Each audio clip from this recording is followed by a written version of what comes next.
Who the fact is Ivan the Terrible? After his father's death in 1533, Ivan became Grand Prince of Russia at the age of 3. Then, at the age of 16 in 1547, he was crowned the first Tsar of all Russia. 5 years later, Ivan led an army to take the Kazan Khanate, who had constantly attacked northeastern Russia during his childhood, eventually capturing the capital city, Kazan, October 2nd, 1552.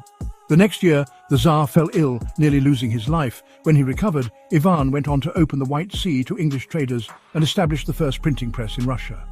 1554 to 56, he launched successful military campaigns to conquer the Astrakhan Khanate at the mouths of the Volga River.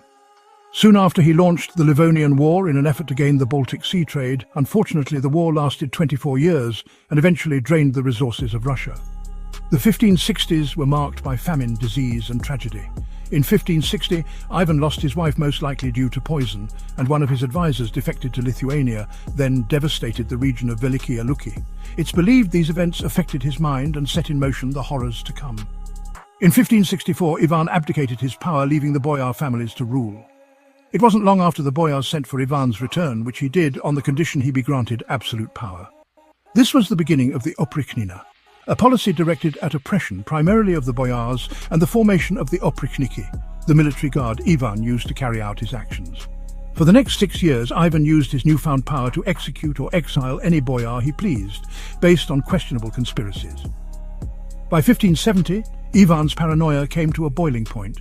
In the wake of ongoing plague, wars, and severe oppression of the populace, he ordered the oprichniki to raid Novgorod.